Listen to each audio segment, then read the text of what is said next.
족보의 은혜라는 제목으로 오늘 함께 말씀 나누길 원합니다. 역대기라는 이름은 거룩한 역사 전체의 연대기라는 뜻입니다. 역대기의 70인역 제목이 빠진 것들, 생략한 것이라는 뜻을 가지고 있는데, 이것은 사무엘서와 열왕기에서 빠진 부분이 이 역대기에 적혀져 있다라는 뜻입니다. 열왕기와 역대기의 가장 큰 차이점은 1차 독자입니다. 역대기는 바벨론에 잡혀간 포로 공동체를 위해서 쓰여졌다면, 열왕기는 이 바벨론 포로 공동체에게 쓰여졌다면, 이 역대기는 바벨론에서 돌아온 귀한 공동체에게 쓰여진 책입니다. 따라서 같은 시대, 같은 역사에 대한 관점과 해석도 다를 수밖에 없습니다. 열왕기는 포로로 잡혀간 백성들에게 멸망의 원인을 밝혀주고 있습니다. 반면에 이 역대기는 포로에서 돌아온 백성들에게 재건의 희망을 불어넣어주고 있습니다. 돌아온 백성들에게 폐허가 된 이 물리적인 환경보다 그들에게 더 힘들게 했던 것은 신학적인 혼돈이었습니다. 역대기는 그 신학적인 질문에 답을 줍니다. 역대상 1장에서부터 9장의 족보는 그들이 누구인지에 대한 답을 알려줍니다. 우리의 민족이 어떤 민족입니까? 라는 것이죠. 역대상 10장에서부터 역대하 36장까지는 그들이 무엇을 하며 살아야 되는지에 대한 답이 되겠습니다. 역대기는 이렇게 족보로 시작합니다.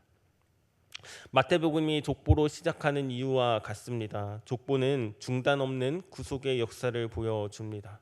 창세기 아담에서부터 포로로 돌아온 사람들까지의 명단을 역대상 1장에서부터 9장까지 적어 두었습니다. 이 이름들을 통해서 천지 창조에서부터 성전 재건까지 구약 전체의 역사를 요약하고 구약을 관통하는 하나님의 관통사가 무엇인지를 보여줍니다. 구약 히브리 정경 순서를 보면 이 모세오경, 그리고 선지서, 그 다음 시편부터 에스라, 느헤미야, 그리고 역대기로 끝이 나는 성문서의 순서로 되어 있습니다. 그러니까 유대인들의 성경은 창세기로 시작해서 이 역대상하로 끝나게 됩니다. 역대기로 끝나게 됩니다. 역대기는 구약 정경의 마지막 책으로 1장에서부터 9장의 긴 족보와 역사적 서술로 구성되어 있습니다. 아담의 족보로부터 시작을 해서 페르시아 고레스 칙령이 선포된 주전 약 538년의 시기까지 다룹니다. 구약의 마지막도 신약의 시작도 족보입니다. 족보는 구약 구속사의 압축판으로서 구약 전 역사를 이름으로 압축한 족보입니다. 중간에 공백도 있을 수 있지요. 생략된 부분도 있을 수 있지요. 그러나 구속사의 중단 없는 전진을 보여주게 됩니다. 역대기가 성전과 함께 강조하는 것이 이 다윗과 다윗 왕조입니다. 그 이유는 다윗 언약 때문입니다. 포로에서 돌아온 백성, 열국의 압제 아래에 있는 백성에게 유일한 희망은 하나님께서 계속해서 말씀하신 다윗 왕가를 영원히 세우겠다는 하나님의 언약입니다. 언젠가 다윗의 후손으로 다윗보다 더 위대한 왕이 오셔서 세우실 그 영원한 나라를 소망하고 염원했습니다. 족보는 아담에서부터 시작해서 포로 귀환자들의 명단, 그러니까 예루살렘에 정착한 백성에게까지 이릅니다. 그들은 더 나은 삶이 아니라 더 나은 뜻, 재건의 꿈을 이루기 위해서 하나님의 뜻에 반응한 이들입니다. 한마디로 이들은 포로 귀환 시대의 첫 사도들이라고 할 수가 있겠습니다. 역대상 3장 오늘 본문은 유다 지파의 자손 중에서 가장 핵심이 되는 다윗의 자손들에 대한 명단이 나옵니다. 1절에서부터 4절은 다윗이 헤브론에서 다스릴 때 태어난 6명과 그 어머니의 이름이 나오고, 5절에서 9절은 예루살렘에서 태어난 13명의 아들과 1명의 딸을 소개합니다. 사람들은 이들의 이름을 듣는 순간 모든 역사가 다 스쳐 지나갔을 겁니다. 암논, 압살롬, 다말. 사람들은 다말의 이름을 듣는 순간 다말의 쓸쓸했던 인생과 왜 암논과 압살롬이 왕이 되지 못했는지에 대한 이야기를 기억할 겁니다.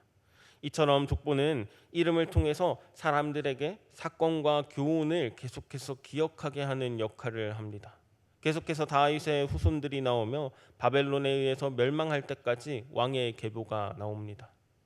그리고 나라는 멸망하고 왕은 포로로 끌려갔지만 다윗의 계보는 끊어지지 않습니다. 포로기 이후 바벨론으로 끌려간 여고냐의 후손들에 대한 계보로 형제들의 이름까지 모두 다 언급되고 있습니다.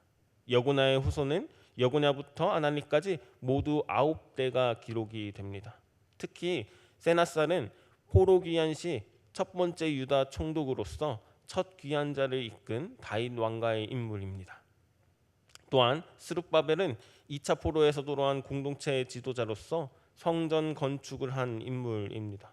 하나님은 다윗을 위해서 집을 세우시고 그 나라의 왕위를 영원히 경고케 하리라는 약속을 계속해서 지키고 계십니다. 범죄로 인해서 왕과 백성이 포로로 끌려갔지만 은혜와 자비를 베풀어 주고 계십니다. 족보는 역사의 주체가 누구인지를 보여줍니다. 하나님이 시작하신 족보입니다. 인간의 죄악에도 불구하고 은혜와 자비로 이어오신 하나님의 역사입니다. 따라서 이 족보 속에 있는 수많은 이름과 함께 기억을 해야 할 것은 바로 하나님의 이름입니다. 그리고 족보는 포로에서 돌아온 세대를 아담까지 연결하며 그들을 향한 하나님의 사랑과 계획이 아브라함이나 출애굽보다 훨씬 이전인 인류 창조에서부터 시작되었음을 고백합니다. 하나님이 태초에 아담을 만들었을 때부터 계속해서 그 이어지는 사랑을 보여주고 있습니다. 마지막으로 족보가 마치 세계 지도처럼 이스라엘만 아니라 열방도 하나님의 위대한 목적 안에 있고 이스라엘이 그 원대한 목적의 중심에 놓여 있음을 보여줍니다. 족보는 하나님의 은혜를 보여주는 거울입니다. 이름만 나열돼서 지루한 듯 보이지만 그 이름 속에 인생이 있고 인도하심이 있습니다. 역대기는 구조와 족보를 통해서 포로 생활을 끝나고 들어온 백성에게 역사의 주인이 하나님이다라는 것을 알리고 창조와 회복 속에 담긴 하나님의 뜻을 깨닫게 합니다. 또한 암담한 현실 앞에서 언약의 백성으로서 정체성과 사명을 일깨워 줍니다. 아담에서부터 고레스 칙령까지 하나님은 언제나 신실하십니다. 길고 긴 족보의 기간만큼이나 하나님은 영원히 신실하십니다. 그 하나님이 우리의 하나님입니다. 오늘도 우리에게 신실하신 역사를 보여주며 나의 삶을 신실하게 이끌어 오셨고 지금도 신실하게 이끌어 가실 그 주님께 나아가는 우리 성서중부교회 성도 되길 기도합니다. 기도하겠습니다. 족보를 통해 신실하심을 보여주는 하나님 참 감사합니다. 역대기의 족보를 통해서 역사의 주인이 하나님이심을 다시금 깨닫게 하시니 감사합니다. 아담에서부터 고레스 칙령까지 하나님의 신실하심을 보았습니다. 오늘 그 신실하신 하나님을 의지합니다. 우리의 삶 속에서도 하나님의 인도하심과 은혜를 경험하게 하옵시옵소서. 우리의 현실이 아무리 암담해 보여도 하나님의 약속을 붙들고 나아가는 우리 성서중부교회 성도들 되길 간절히 바라옵나이다. 주님 하나님 아버지, 오늘 이 시간 주님께 나아갈 때 주님께서 더욱더 주님의 신실하심을 보여주시옵고 더욱더 주님의 의지하는 마음으로 나아갈 수 있도록 인도하여 주시옵소서. 예수 그리스도의 이름으로 기도드리옵나이다. 아멘.